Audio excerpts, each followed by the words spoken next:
Amis, prenez place et installez-vous confortablement. Voici l'introduction. Les Burakumin, une minorité en mutation. Les Burakumin, autrement appelés les parias du Japon, ou les personnes du Buraku, ghetto, sont généralement considérés comme un groupe de minorités sociales au Japon. Ce qui a rendu cette communauté particulièrement fascinante pour les chercheurs locaux et occidentaux, c'est la manière mystérieuse dont elle a été définie, racontée et présentée.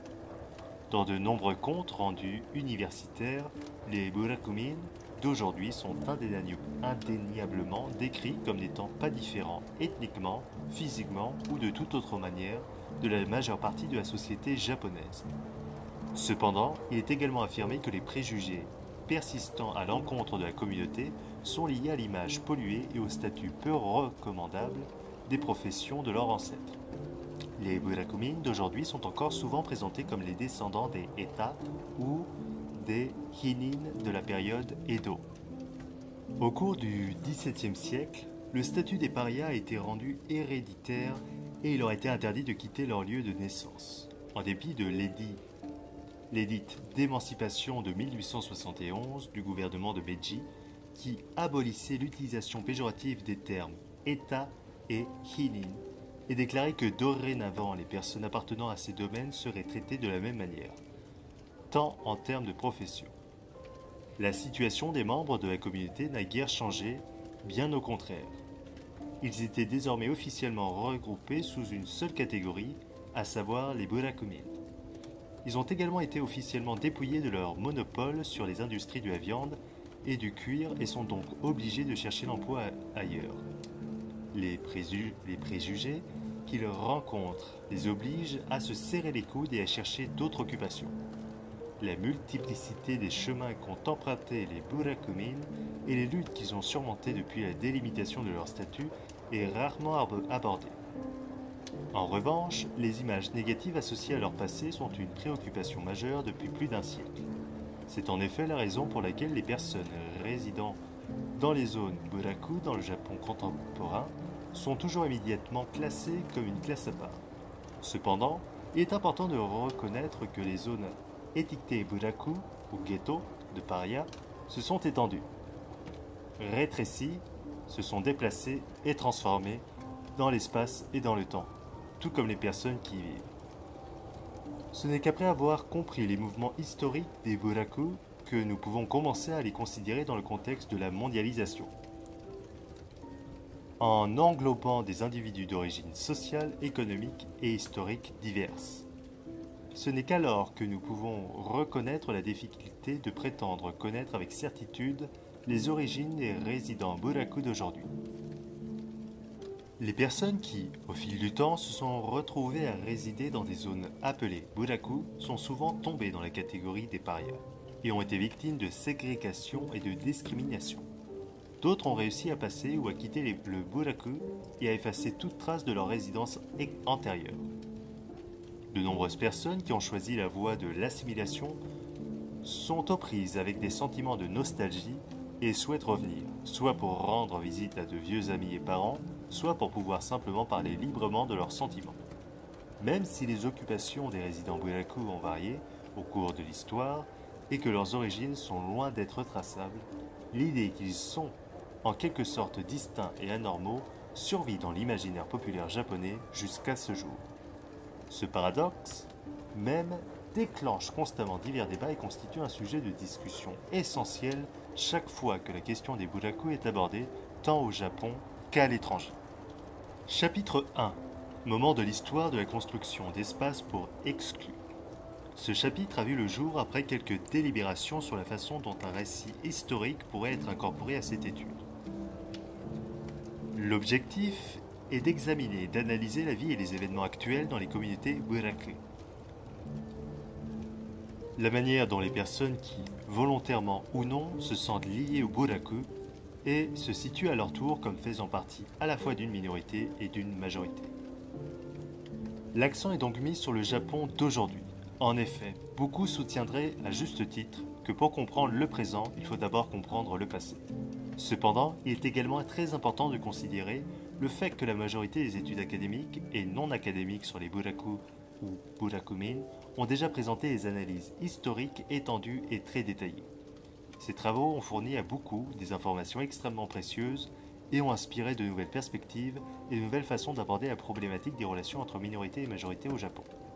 Néanmoins, nombre de ces analyses ont également posé un problème différent, en servant de base et d'outils pour aborder la discrimination des buraku comme étant totalement arbitraire. De tels travaux ont cherché à éclairer la réalité des burakumin comme n'étant pas différente du reste de la population japonaise et à rendre ainsi la discrimination dénuée de sens. C'est ce type d'approche historique que le présent chapitre cherche à remettre en question. Cette étude vise à aborder la problématique en utilisant à nouveau les outils de l'argumentation historiciste, mais d'une manière très différente des méthodes décrites ci-dessous. Il ne s'agira pas ici de retracer et d'exposer les origines des burakumin afin de prouver qu'ils ne peuvent et ne doivent pas être distingués de la population majoritaire. Dès le départ, il est essentiel de préciser que cet ouvrage commence là où d'autres études et enquêtes se sont arrêtées. 3 conclusions principales et persistantes s'imposent. Premièrement, la discrimination à l'encontre des communautés et des individus buraku est toujours présente et il est donc crucial de la reconnaître et d'en discuter. Deuxièmement, les communautés buraku ont été et sont situées dans une longue histoire d'oppression qui se retrouve dans leur langue, leurs coutumes et ce qu'elles ont fini par appeler elles-mêmes leur culture. Troisièmement, les analyses de l'histoire et de la culture buraku sont toujours liées à l'espace. Ce que cet ouvrage propose alors, c'est une histoire des formations et des transformations spatiales qui, sous l'influence de la culture buraku, ont eu lieu. Petit a. Intériorisation des parias. Communauté supprimée. Lorsqu'on utilise l'expression Japon prémoderne, ce qui vient immédiatement à l'esprit est la période précédant la restauration Meiji ou l'époque de l'enfermement et du régime féodal. De nombreux chapitres ou paragraphes de manuels scolaires sur la communauté buraku, si ce n'est la plupart, commencent en effet par un récit de la période Edo, lorsque, comme le prétendent les auteurs, le shogunat et les daimyo régionaux ont catégorisé la communauté buraku et classé les parias dans la catégorie état, qui veut dire pollution en abondance, ou comme hinin, en français non humain. Les burakumin d'aujourd'hui sont les descendants des parias de l'ère Tokugawa, peut-être remontant à la période du règne de Toyotomi Hideyoshi, mais certainement liés à la rigidité du système de statut féodal et à la scie fréquente et à la structure verticale de haut en bas, 4 classes, plus une sous-classe si souvent évoquée. Certains universitaires contemporains souhaitent se démarquer de ce modèle communément employé et présentent une alternative pour comprendre la communauté buraku d'aujourd'hui. Ils enracinent toujours leur analyse dans le Japon prémoderne, mais remplacent la pyramide des statuts par un diagramme circulaire et ont fait remonter la chronologie des témoignages sur la communauté de parias à la fin de l'ère Muromachi.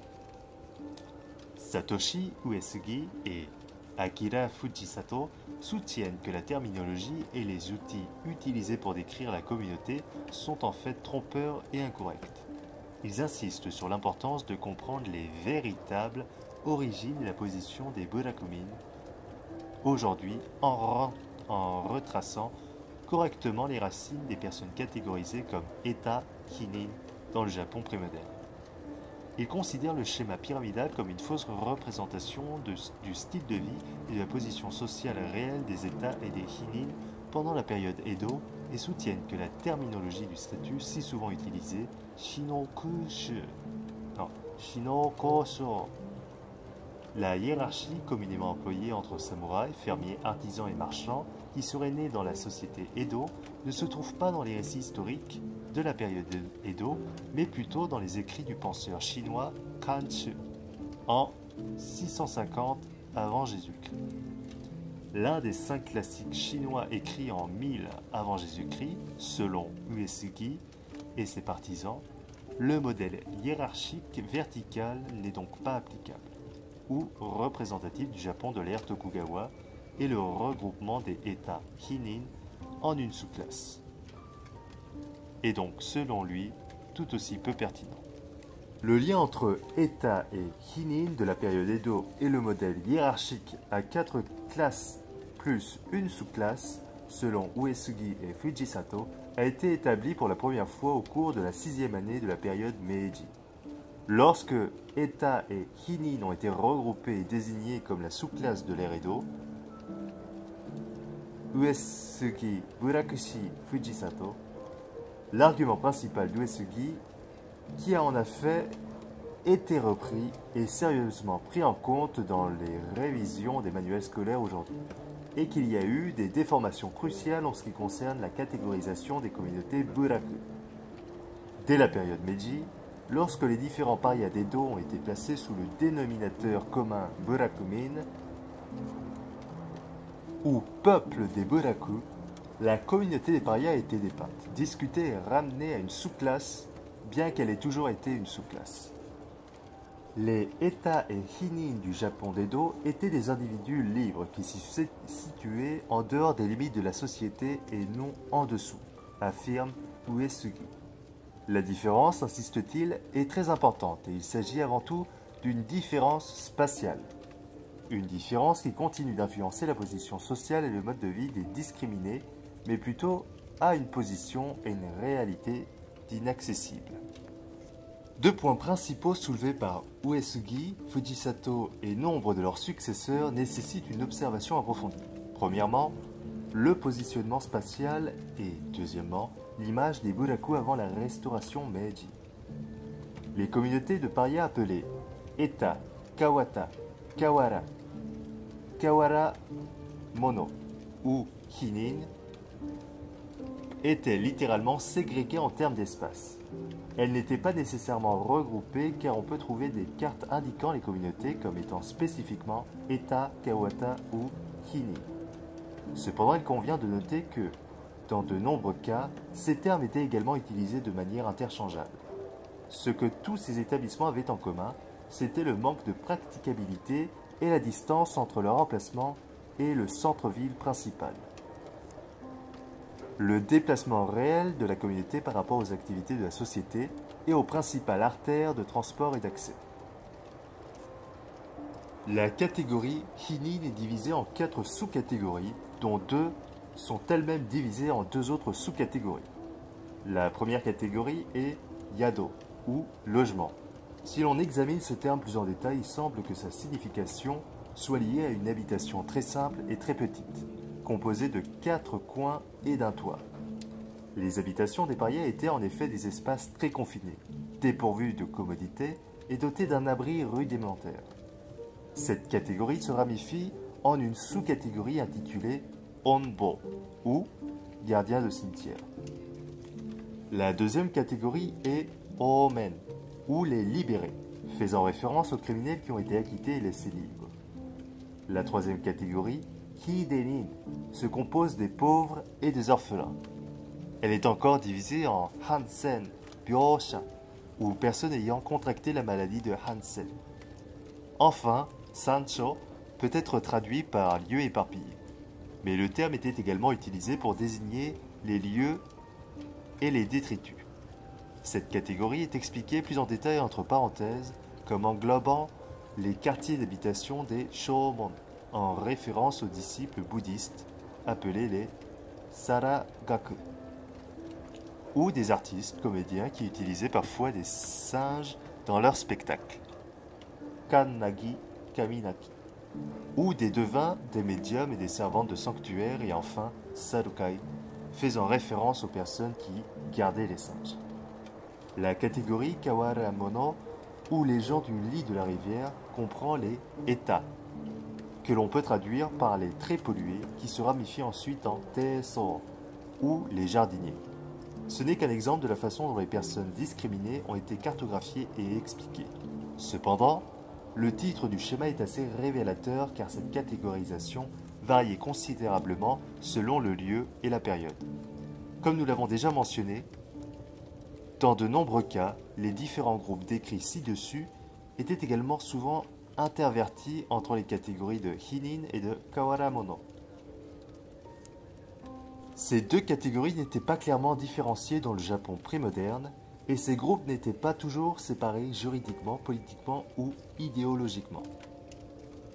Idéologiquement, des résidents Sanjo, qui se traduit par zone dispersée ou marginale,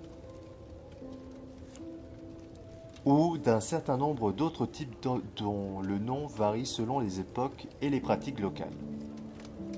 La carte suivante montre la répartition des établissements Hinin, Yado, dans la région de Kinai et les zones périphériques à nouveau pendant la période Muromachi. Excusez-moi de ne pas pouvoir vous montrer la carte étant donné que c'est un podcast. Sur la carte, les limites des sous-régions des 5 kuni sont marquées par des lignes pointillées.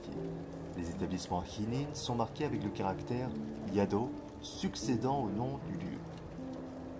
Il est clair que les colonies étaient situées à l'extérieur de la capitale de Kyoto et sont devenues plus fréquentes en s'éloignant du centre. On trouve particulièrement nombreuses dans les régions de Yamato et de Kawashi. On peut également observer que certaines des colonies de peuplement marquées comme Yado sur la carte pourraient très bien se référer à des communautés Kawata puisqu'ils sont situés à proximité immédiate de la rivière ou de son lit. Le site d'observation la plus importante à noter, cependant, est que partout où se trouvent les quartiers Yado étaient situés presque toujours, sinon directement sur, du moins à proximité immédiate, des limites de chaque sous-région. Ils n'étaient ni dehors ni dedans. Ces établissements étaient périphériques à la capitale, les 5 kuni et leurs sous-régions. Il n'y a guère de documents qui fournissent une explication claire de la ségrégation des Hinin et des Kawata. La pollution est la justification la plus courante de la ségrégation dans le Japon médiéval. Cependant, comme on peut également le voir sur la figure 1, il semble que certaines personnes qui entraient dans la catégorie des parias n'étaient pas nécessairement ou immédiatement liées à la pollution. En fait, les Shōmon, les Kanagi et les Teeso travaillaient dans des espaces sacrés où la pollution était redoutée plus que tout. Le trait dominant de tous les groupes classés comme parias n'était pas tant la saleté ou la pollution de leur occupation que le fait qu'ils vivaient tous dans la pauvreté et se comportaient souvent comme des mendiants. Aussi ambiguës que ce soit les définitions des parias dans le Japon médiéval, il est clair que diverses personnes faisaient l'objet d'une discrimination et d'une ségrégation d'une manière ou d'une autre dans des zones éloignées et défavorables. Les registres nationaux de recensement initiés par Toyotomo Hideyoshi dans les années 1580 et 1590 ont constitué la première étape vers l'établissement d'un véritable système de catégorisation des personnes et d'hérédité des désignations professionnelles. L'édit de 1591 restreignant le changement de statut et de résidence a encore rigidifié les définitions des catégories. La carte suivante, datée de 1594, l'une des toutes dernières années du règne de Toyotomi Hideyoshi, pendant la période Azuchi Momoyama, indique clairement l'emplacement de la zone désignée pour la communauté des parias Kawata. En effet, on peut observer que la communauté des parias était une fois de plus éloignée de la ville elle-même, ce qui est indiqué par une flèche sur la carte ci-dessous. Un autre aspect intéressant de cet endroit particulier est la terre infertile qui l'entoure. La quasi-totalité de la zone désignée comme Kawata Yashiki ou résidence Kawata est située sur des terres non cultivables. En revanche, la ville principale est opportunément placée sous des joden ou rizières hautes qui sont des terres arides très fertiles. On peut également constater que la zone reste non seulement physiquement à part, mais aussi perceptivement cachée, ne devant être visible d'aucune route principale, car même la vue d'un buraku est polluante. En fait, c'est ce positionnement même des communautés parias au cours des époques prémodernes qui a conduit à la mystification de leur image. Les communautés étaient si éloignées littéralement dans la cambrousse, que les gens les imaginaient comme bon leur semblait. Ces lieux étaient difficiles d'accès et profondément enfoncés dans des terres montagneuses ou forestières. Dans le Japon d'avant Meiji, les parias étaient souvent appelés gens de la forêt, gens de la montagne ou gens de la rivière. Autant de références à la proximité de la communauté avec la nature. Et on disait d'eux qu'ils vivaient près des bêtes sauvages ou avec elles. On dit que les parias étaient tellement habitués aux animaux qui les entouraient qu'ils avaient adopté un comportement et des habitudes semblables à ceux des animaux. On raconte que les parias allaient en ville. Les chiens couraient vers eux car ils les reconnaissaient comme appartenant à leur propre espèce et les gens s'enfuyaient. Prochain chapitre. Du déplacement vers l'enfermement et la classification. Le déplacement, plutôt que le classement, était la façon dont les parias de l'ère Muromachi et de l'ère Azuchi Momoyama étaient positionnés. Ce déplacement est également devenu de plus en plus fermé. À l'époque de Toyotomi Hideyoshi et au début de la période Tokugawa, les espaces et les personnes qui s'y trouvent sont clairement définis. Les termes Kawata et Kawaramono ont été couramment remplacés par le terme Eta, qui est immédiatement lié à la pollution. En 1657, même le Bakofu Tokugawa utilisait le terme État dans ses lois. À partir du milieu du XVIIIe siècle, l'utilisation du terme État est la règle, même si les personnes concernées continuent à se désigner comme Kawata. Il s'agissait d'une étiquette stratégique pour la mise à l'écart désormais plus vigoureuse des parias de la vue et de la vie sociale. Pendant la période Tokugawa, les communautés ne se sont pas seulement vues attribuer des terres à l'écart des centres-villes, elles ont également été déplacées à mesure que les Hoson s'étendaient. Le cas suivant est probablement un léger détour par rapport à ce qui était initialement annoncé comme le champ d'application de cette enquête. Il présente cependant un autre exemple très graphique du positionnement spatial des parias dans le Japon d'Edo. Il s'agit d'un extrait de la série 1814 Kanekusa no Warachi du célèbre auteur de bande dessinée Jippensha Ikku. La scène représente Dogro Onsen, une célèbre source d'eau chaude dans la ville de Matsuyama sur l'île de Shikoku. La zone située juste derrière le bâtiment principal de l'établissement de pain représente un espace clôturé, semblable à un marécage. Le titre situé juste au-dessus de cette zone, lorsqu'il est déchiffré, se lit comme suit. Kojiki Ushiyuma Irikomi, ce qui se traduit par lieu pour les mendiants, le bétail et les chevaux. Autrement dit, cette zone était désignée pour les États, les Hinin et leurs animaux. Les parias n'étaient pas autorisés à entrer avec le reste du peuple, utilisant le bâtiment principal de la maison de pain, et étaient non seulement restreints, mais aussi cachés derrière une clôture. Une fois de plus, ils ont été déplacés, assignés à un endroit séparé qui était aussi physiquement délimité. Le site, carte ci-dessous, donne une idée de l'isolement spatial et de la clôture de l'État et du Hinin pendant la période Edo. Elle est également caractéristique de la manière dont la communauté des parias était perçue et catégorisée. Depuis l'époque médiévale, les différents groupes de personnes qui, pour une raison ou une autre, faisaient l'objection de discrimination, étaient physiquement retirés de la société. Les politiques de traitement préférentiel de Nobunaga pour les paysans et les guerriers et le registre de recensement nationaux de Hideyoshi, suivi de l'édit de 1591, restreignant le changement du statut et de résidence à l'époque Azuchi Momoyama, pourrait être considéré comme le déclencheur et le point de départ de la ségrégation. Mais il s'agissait plutôt d'un acte de structuration et de catégorisation de la ségrégation. L'image des parias comme étant à part, vivant dans l'obscurité, partageant leur subsistance avec les bêtes, ressemblant à des bêtes, effrayants, mystérieux, peut être retracé au-delà de l'ère Muromachi, en traçant une ligne autour de ce qui était autrefois un arbitraire, ou là-bas, et en nommant les gens qui étaient autrefois l'arbitraire,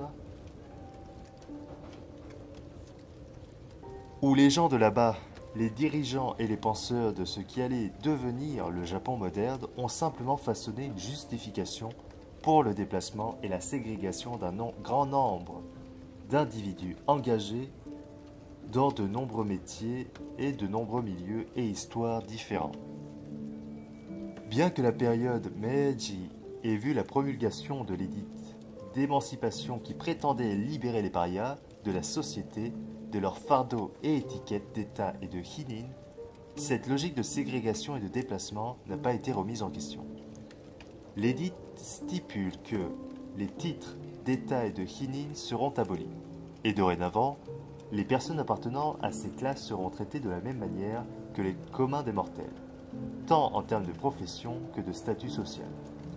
Désormais, ceux qui étaient légalement limités dans leur déplacement et assignés à des quartiers d'habitation pendant la période Edo ont reçu le droit de se déplacer et de participer à la vie sociale sur un pied d'égalité avec le reste de leurs concitoyens japonais. Dans ce mouvement idéologique, il est très important de noter le réarrangement de la façon dont la formation du pouvoir était perçue. La façon prémoderne d'espacer les gens suggère un effort pour définir des zones frontalières et des frontières tout en contrôlant les flux et les mélanges à l'intérieur de celles-ci. En revanche, le changement théorique radical qui a suivi la Restauration indique une formation du pouvoir beaucoup plus intéressée par la propagation de l'idée de souveraineté de manière efficace et uniforme sur tout le territoire envisagé comme le Japon. C'est ainsi que le besoin de représenter et plus encore de naturaliser la nation et ses citoyens est devenu crucial pour la construction du Japon moderne. Chapitre suivant. Réinventer les espaces marginaux en tant que partie intégrante de la nation. Devenir des citoyens nationaux, la transformation de l'espace physique. Il convient ici d'explorer plus en détail la notion de citoyenneté afin de mieux comprendre le positionnement spatial des lieux et des personnes au cours de cette période tumultueuse. La citoyenneté, et plus particulièrement la nouvelle notion de devenir le citoyen d'une nation, a constitué un changement idéologique spectaculaire, passant du positionnement des personnes dans des limites physiques claires de l'espace au positionnement de tous les individus dans l'image difficilement concevable de la nation. Les modèles du citoyen japonais et de la nation japonaise sont nés et se sont consolidés pendant la période Meiji. Les espaces et les visages des terres et des personnes ont été repensés et imaginés par les architectes du Japon moderne. Les individus se sont transformés en citoyens et sont devenus les principaux acteurs de la structuration d'une société. Le processus difficile consistant à rendre des gens partiaux pour qu'ils deviennent partie intégrante du concept de nation nécessitait bien sûr des outils stratégiques. Dans le cas du Japon, comme dans celui de nombreuses autres nations modernes, les citoyens modernes se sont vus accorder des libertés, l'égalité et des droits. D'une certaine manière, la promesse généreuse de ces trois cadeaux, à travers le mécanisme de régulation du système juridique national moderne, est devenu le moyen le plus puissant de contrôler les êtres humains tout en transformant la physicalité des espaces dans lesquels ils se trouvaient en une image. En créant des institutions telles que l'éducation nationale universelle et une langue nationale universelle, et en donnant à chaque citoyen japonais le droit de faire partie de ces institutions, les architectes de la nation moderne ont commencé à solidifier cette image, tout en lui insufflant simultanément et inconsciemment une certaine instabilité. Le droit à l'éducation a donné, par la création de l'éducation nationale en 1872, un autre droit, et celui de l'expression linguistique. D'abord écrite puis orale par la normalisation de la langue, ou comme le titre même du mouvement l'indique, de la langue. L'unification de la langue parlée et écrite. Ce mouvement de standardisation s'est concentré sur ce qu'on appelle la simplification du japonais écrit ou, comme on l'appelle communément, sa colloquialisation. Et il était administré par le Kokogo Kokugo Shosa Iinkai, ou Institut de recherche sur la langue nationale, qui a été créé en 1902 et qui a procédé à la publication de la Koguho, une grammaire du japonais parlé, en 1916. L'éducation et la langue étaient ainsi rendues uniformes par la loi. Cette initiative a été cruciale pour la réalisation de ce qui était largement annoncé comme un changement social dans le cadre plus large de l'espace national. Les personnes éloignées de la nouvelle capitale de Tokyo se sont rapprochées car elles parlaient et savaient désormais la même chose. Il était désormais membre d'une nation unifiée. Cependant, pour que cette unification prenne réellement effet, les habitants des périphéries, les acteurs clés visés par l'initiative de nationalisation, devaient être étroitement contrôlés. L'éducation était devenue le mécanisme et la langue son pouvoir. Afin d'exercer ce pouvoir, les contrôleurs devaient naturellement être compris par ceux qu'ils contrôlaient. Ce qui a contrecarré cette entreprise, c'est le fait qu'un grand nombre de communautés s'identifiaient à un grand nombre de langues différentes, qui a été catégorisé à un moment donné dans des dialectes inférieurs au Hyojungo, ou japonais standard. Il y avait aussi toutes les habitudes et les connaissances spécifiques à la région qu'il était plus que difficile de simplement ignorer. Une fois cela compris, il était clair que toutes les spécificités devaient être prises en compte afin de poursuivre la centralisation du pouvoir. C'est là que les dialectes, les caractéristiques régionales, les pratiques culinaires régionales et autres ont été soulignés comme étant distincts et spéciaux, vraiment uniques à la nation dans son ensemble. En effet, le caractère distinctif et la spécificité des diverses régions ont été accentués et utilisés de différentes manières et à différents degrés de Meiji à nos jours. Cependant, ce qui reste inhérent à ces qualités dépeintes de manière positive est certainement la distance et la différence par rapport à la capitale, qui est le lieu où les normes sont établies. Cette question est l'une des principales incohérences qui imprègnent la construction nationale, la difficulté de correspondre à l'idéal imaginé. Ces divergences et la manière dont elles sont devenues de plus en plus pertinentes au fil du temps seront abordées dans le chapitre suivant de cet ouvrage. Le point principal ici, cependant, concerne l'effort de reformulation des espaces, plus particulièrement ceux occupés par les parias. La standardisation linguistique et éducative agit comme un moyen de reconceptualiser l'espace et la communauté dans le Japon moderne. En résumé, la structuration spatiale de la société à l'époque de Hideyoshi et de Tokugawa était en fait toujours utilisée à l'époque Meiji, bien qu'elle ait été manipulée en termes conceptuels. La délimitation du modèle centre-périphérie a de nouveau été utilisée. Cette fois, cependant, les frontières tangibles ont été remplacées par des frontières imaginaires. La période Meiji a donc présenté une modernité qui a déplacé les relations de pouvoir de l'espace local vers l'espace national. Cet espace devait être dépeint et imaginé avant de devenir véritablement significatif. Pour la représentation et l'imagination de la nouvelle nation, l'institutionnalisation de la culture par des efforts tels que la standardisation de la langue et de l'éducation a été mise en œuvre. Le processus de cette mise en œuvre et de la stabilisation des institutions a été long et très difficile, mais également couronné de succès. Pourtant, s'il a réussi à naturaliser l'État-nation, il n'a pas non plus empêché ces mécanismes de tirer, d'étirer et de fausser constamment les frontières qui ont maintenu l'État-nation en vie. Le chapitre suivant. Les épines qui piquent l'espace national de l'intérieur, le droit d'être un paria. Les États et les Hinin ont reçu le droit de devenir Shinheimin, ou nouveaux citoyens, et la liberté de se déplacer et de participer à toutes les activités sociales. Si cette évolution est prise et explorée en soi, elle apparaît certainement comme une grande opportunité pour réviser, remodeler et reformuler les espaces des parias. Il y a cependant un détail qui ne doit pas être négligé. En 1872, 4 ans après la restauration de Meiji, une loi a été adoptée exigeant que chaque ménage déclare les naissances, les décès, les mariages, les divorces et les condamnations pénales. C'était la première fois dans l'histoire du Japon que chaque citoyen était tenu d'avoir à la fois un nom de famille et un prénom.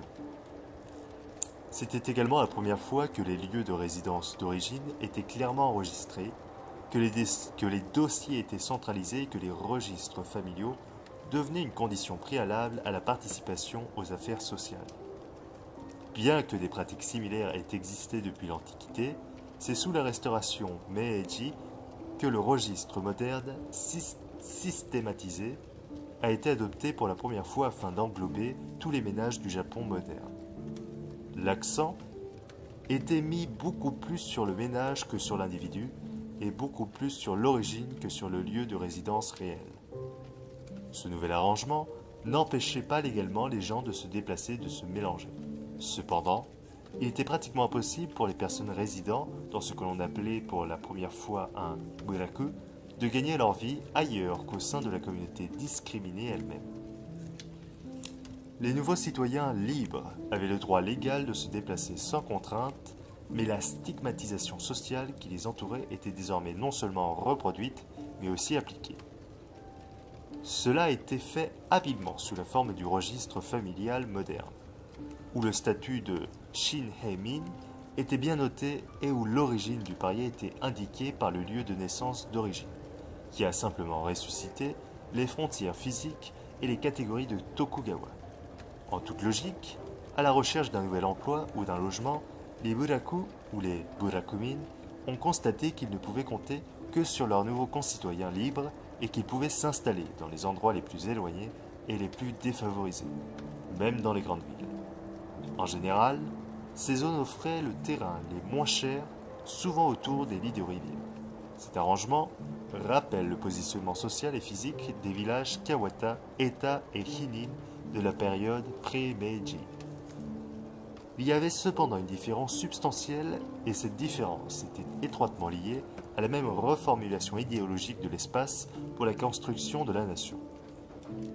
Alors qu'il s'agissait d'un plan concerté pour la création d'une formation de pouvoir alternative, le passage crucial d'une délimitation physique à une frontière imaginaire est un mouvement qui a commencé pendant la restauration Meiji et a simultanément permis une métamorphose continue et imprévisible du nouveau buraku.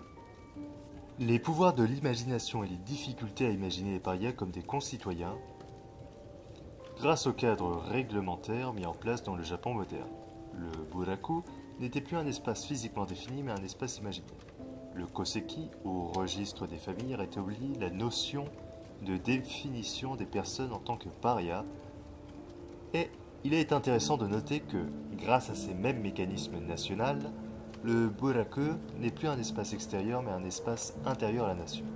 Avec la nationalisation du Japon a commencé l'internalisation spatiale des buraku, c'est-à-dire que le buraku devenait lentement une partie physique de la ville principale. Alors que les Kawatamura et les Hininyado, des périodes pré-Edo et Edo, étaient en fait situés à l'extérieur de la municipalité principale, hors du site, et avec des routes d'accès quasi inexistantes. Les buraku ont été déplacés à l'intérieur de la ville principale lorsque le gouvernement Meiji a été remplacé par Taisho. Sans entrer trop dans de détails sur la communauté sociale et économique de cette communauté, il convient de mentionner ici que le village de Shiba abritait une boucherie qui a poursuivi son activité pendant la Seconde Guerre mondiale et qui s'est fortement développée pendant l'après-guerre. Tout au long de cette époque, le bétail et les produits d'origine animale étaient acheminés par la ligne JR Kobe et déposés à la gare de Nishinohima. Le côté nord de la gare, où se trouvait la communauté buraku, était donc encore largement évité par les habitants de Nishinomiya, car il était connu pour sentir mauvais, être sale, sanglant et effrayant. Les routes menant à la communauté étaient annoncées comme sombres et dangereuses et il était conseillé aux enfants de ne pas s'y trouver sur les routes. Les restrictions et les ségrégations sont donc toujours évidentes pendant les ères Meiji, Taisho et Showa, même si la communauté a maintenant été incluse dans la ville elle-même. Malgré le fait qu'il y ait 3 lignes de train principales autour des Buraku et 2 gares principales, les sorties respectives et les directions vers la communauté sont toujours stigmatisées. En outre, l'image sociale semble se refléter dans l'administration municipale. L'aménagement de la ville pour les Buraku ne peut pas être à la hauteur des quartiers environnants en ce qui concerne les infrastructures et les équipements de base, tels que les égouts et l'approvisionnement en eau. Il existe cependant quelques aspects clés qui ont désormais transformé la communauté de manière intrinsèque. Tout d'abord, entre la restauration Meiji à la fin de la Seconde Guerre mondiale, le quartier est devenu une communauté. Les différentes personnes qui avaient été considérées et physiquement délimitées comme des résidents d'un espace paria pendant les rideaux ont été regroupées dans la catégorie officieuse mais durable des Burakumin. Leur quartier d'habitation n'était plus distingué en fonction de leur occupation et, avec le temps, même pas en fonction de leur distance par rapport à la ville principale ou de leur taille. Dans de nombreux cas, les zones où vivaient les Burakumin étaient devenues impossibles à délimiter. Nombre d'entre elles ont été appropriées par la ville voisine en pleine expansion et divisées en un ensemble de quartiers au sein de la nouvelle municipalité. Deuxièmement, la plupart des grandes autoroutes, des chemins de fer et des grandes gares étaient situés à proximité immédiate de ces communautés. Non seulement c'était plus facile à faire, puisque les défavorisés n'osaient pas se plaindre de l'arrangement, mais c'était aussi moins cher car les terrains à l'intérieur et autour de ces zones étaient naturellement sans valeur. Ainsi, l'intégration et la désintégration du Buraku en tant qu'espace physique, ainsi que l'insertion de grands pôles de déplacement dans son immédiateté, ont transformé son visage et sa structure. Il y avait certainement de nombreux inconvénients, mais aussi autant, sinon plus, de possibilités de mouvement et de croissance économique pour les personnes vivant dans les quartiers marginaux. Bien qu'ils soient désormais situés dans la ville, et qu'ils aient découvert la possibilité de se déplacer, ceux qui étaient étiquetés comme Burakumin sont restés prisonniers de la nouvelle frontière solide du Buraku, imaginée comme un espace infranational. Un supplément à la nation qui n'avait plus de limites réelles, mais s'avérait plus puissant que tout, ce qui est tangible ne pourra jamais l'être. Bien, j'espère que vous avez apprécié notre échange de ce jour. Je vous donne le au revoir, en espérant échanger avec vous de nouveau.